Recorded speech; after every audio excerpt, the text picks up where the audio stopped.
Otra de las cuestiones relevantes en materia de protección de datos y además que plantean, digamos, un importante índice de conflictividad, porque muchas de las reclamaciones de los clientes se deben a cesiones inconsentidas de los datos, es precisamente la cesión de datos.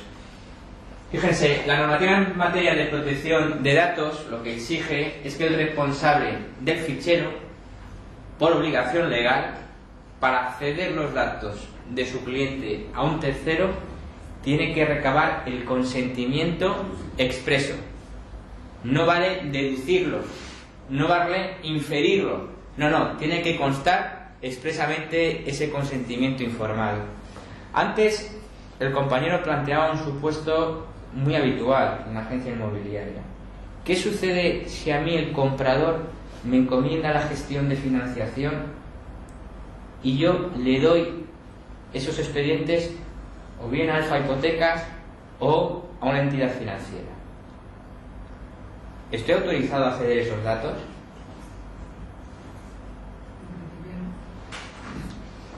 Puede entenderse que en función de la propia naturaleza del contrato, que sí, podría entenderse, pero en todo caso lo recomendable es que conste expresamente ese consentimiento a ceder los datos. Como debe de constar el consentimiento, por ejemplo, a ceder los datos cuando yo esos datos los transmito a la notaría para que empiecen a protocolizar la escritura pública de compraventa, por ejemplo. Por eso la clausulita esta que veíamos antes, que hay que poner abajo, tiene que recoger todas esas circunstancias para que estemos trabajando dentro de la más estricta legalidad. ¿De acuerdo? Bien, en todo caso, existen determinadas excepciones al consentimiento para cesión de datos.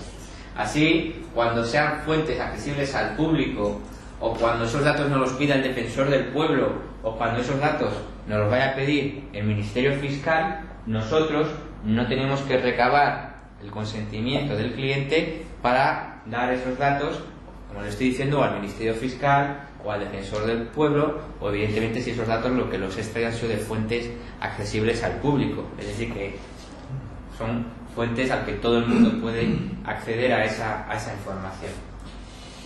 ¿De qué hay que informarle al cliente para que preste su consentimiento a los efectos de que nos autorice a ceder los datos?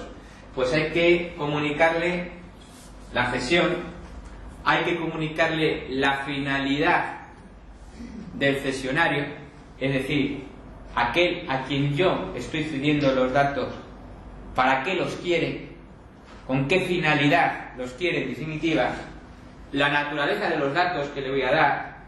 Le voy a dar el nombre, apellido, le voy a dar los expedientes, le voy a dar qué tipo de datos, en definitiva, le voy a dar, y evidentemente le tengo también que informar del nombre y dirección de la persona a la que le doy los datos. ¿De acuerdo? ¿Cómo sería, por ejemplo, cómo creen ustedes que se podría hacer en el ámbito de cuando nosotros gestionamos un expediente de financiación? Hay que informarle de todas estas circunstancias para que nos dé válidamente su consentimiento. Yo creo que en el propio contrato, ¿no? En el propio contrato diríamos que los datos que nos suministra en función del trabajo encomendado el cliente serán cedidos para su tramitación a entidades o a la tal entidad o a las entidades que le hemos informado y que conoce el cliente.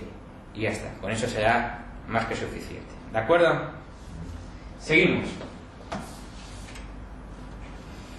En ocasiones no cedemos los datos, sino en ocasiones un tercero, distinto evidentemente a nosotros, por eso es un tercero, accede a nuestros datos.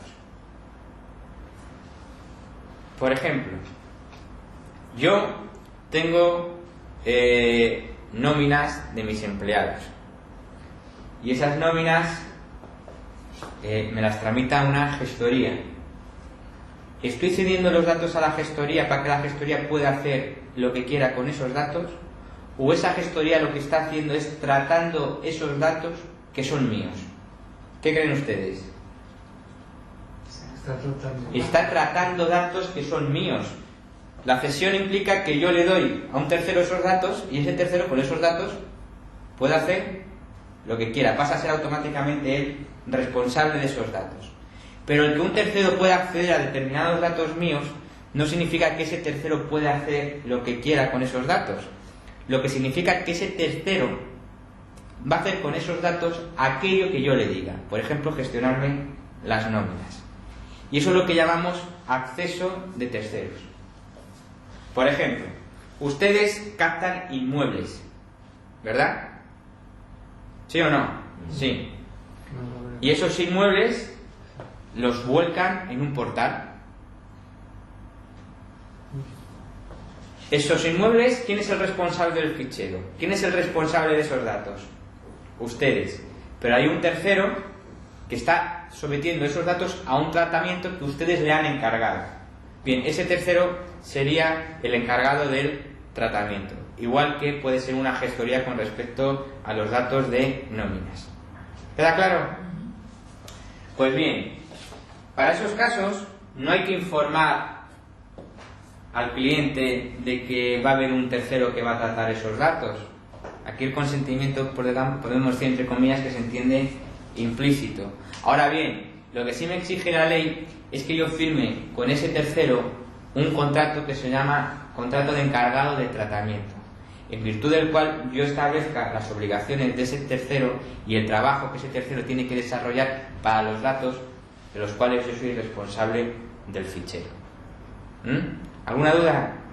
Aquí podríamos integrar a tercero, lo que comentaba ella, de un empleado que pueda acceder a tus ficheros. No, porque ahí un empleado no tiene que ser un tercero.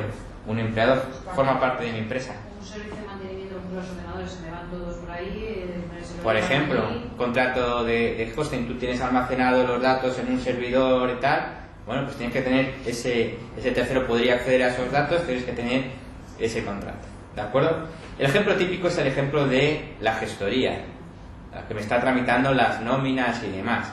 Esos datos el responsable soy yo, pero hay un tercero que los está tratando para una finalidad que yo le he encomendado, que es la de, por ejemplo, gestión de nóminas. Bien, pues yo con esa gestoría tengo que tener un contrato de encargado de tratamiento donde pongo que le voy a entregar esos datos para que él realice determinada labor. ¿Ok? Antes hablábamos de que los clientes tenían derecho al acceso, oposición, rectificación y cancelación. Vamos a ver en qué consiste cada uno de estos derechos. ¿En qué consiste el derecho al acceso? El derecho al acceso consiste en que el interesado, cuando quiera conocer qué tipo de datos personales hay míos en una determinada empresa, nos lo puede comunicar y nosotros tenemos la obligación de decírselo. ¿De acuerdo? Es decir, en el caso de una agencia inmobiliaria, un señor nos manda una carta diciendo que ejercita su derecho de acceso y entonces nosotros le tenemos que decir qué datos de ese señor tenemos.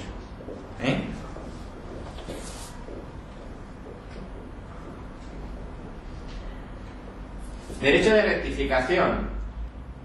Pues este derecho consiste en que cuando sus datos hayan sufrido algún tipo de cambio, este señor nos lo comunica y nos insta a que en los datos suyos que tengamos nosotros rectifiquemos, es decir, introduzcamos ese cambio. Imaginémonos una dirección o cualquier otra circunstancia que tengamos nosotros que haya cambiado, pues el cliente nos dice: yo sé que tienen ustedes datos míos de carácter personal, me parece muy interesante que los tengan porque me encanta la publicidad o la información que me remiten, pero les doy mi nueva dirección, ¿de acuerdo? Derecho de cancelación. El cliente, por ejemplo, nos dice: oiga, cancele todos sus datos, todos los datos míos de que usted disponga. ¿Y estamos obligados a ello? Claro, hay que cancelarlos. Que está por escrito. Claro, todo esto lo hace por escrito, presentando un escrito al que tiene que acompañar fotocopia del DNI y demás. Y derecho de oposición es aquel derecho que ejercita el interesado diciendo: oiga, los datos que yo a usted le suministre no se los dé a un tercero, me opongo a que usted los datos que yo le suministro, usted a su vez se los suministre a un tercero, a los efectos de que me manden, por ejemplo, publicidad comercial o lo que sea. ¿De acuerdo? ¿Alguna duda? Bien, como ocurría con anterioridad en materia de blanqueo de capitales, aquí el incumplimiento de lo dispuesto en la norma de protección de datos también establece la existencia de infracciones y sanciones. Aquí sí vamos a tener infracciones leves, graves y muy graves. Y las cuantías, sin ser tan exageradas como las que habíamos visto con anterioridad, pues también tienen su importancia. Por ejemplo, en las infracciones leves, entre las que estaría incluida el no atender la solicitud de derechos del titular, la multa oscilaría en un importe que va desde los 601 euros a los 60.101 euros. Para infracciones graves, entre por ejemplo las que podría estar la creación de ficheros automatizados de datos de carácter personal sin el consentimiento de sus titulares, la sanción oscilaría en un importe de 60.000 a 300.000 euros. Y para infracciones muy graves, como por ejemplo la recogida de datos fraudulenta, la sanción iría desde los 300.000 euros hasta los 600.000 euros. ¿De acuerdo? Podemos entender que si la Agencia de Protección de Datos vive de las sanciones que impone, como te veas metido en cualquiera de esas, lo más probable es que te... ¿Tú qué crees? Que sí. Digamos que es una probabilidad elevada. De todas formas, el hecho de que la Agencia de Protección de Datos viva de sus sanciones tiene cierta ventaja para nosotros. Y es que antes de ir a nosotros suelen ir a los peces gordos, entre comillas, ¿no? Donde van a poder obtener una sanción probablemente mucho más cuantiosa, De todas formas, aquí la materia sí es muy delicada. ¿Por qué? Porque cualquier cliente nuestro puede hacer uso de sus derechos y nos puede denunciar ante la Agencia de Protección de Datos. Y la Agencia de Protección de Datos nos sanciona. Dado que la Agencia de Protección de Datos tiene unos medios humanos muy limitados, no suelen hacer inspecciones de oficio. Ahora bien, cualquier denuncia, cualquier reclamación de un interesado, de un afectado, sí lo sigue, sí actúa. De hecho, en la propia página web de la Agencia de Protección de Datos podéis ver distintas resoluciones, podéis ver cómo hay muchísimas inmobiliarias que son sancionadas. ¿De acuerdo?